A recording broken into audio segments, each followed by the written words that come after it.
So let me give you some reasons why you should tithe. Why should I tithe? Let me give you some reasons. You might want to write these down. Here's some reasons why you should tithe. Tithing provides for God's house, His church. God says here that in verse 10, look at this, bring the full tithe into the storehouse, if we can go to verse 10, that there may be food in what? This is a local church today, the spiritual food, the Word, that there may be teaching of the Word, life group in the Word, singing in the Word, students in the Word, children in the Word, adults in the Word, couples in the Word, marriages in the Word, the Word going out from the church. How does all that happen?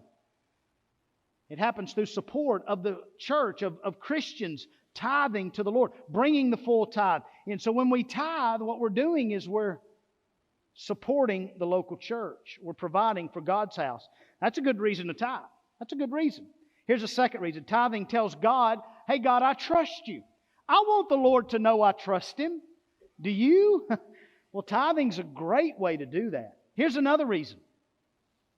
Tithing creates margin in your life for God to fill. It's the difference in coming to God with a closed fist and open hand. There's margin for Him to fill when you give back to Him in obedience. Tithing, it connects the money God has given to you with His purpose. That's a good reason to tithe. Tithing, I love this one. Tithing, the reason it's such a good idea, it gives your job and career eternal significance. Tithing breaks greed off your heart. Man, what a reason to tithe. Tithing lets everything else in your life know that God is first. That's a good reason to tithe. But here's the best reason to tithe, because God says so. Bring the full tithe into the storehouse. He says to do it. That's why we do it. Why do you call me Lord, Lord, and you don't do what I tell you to do? We bring it to Him.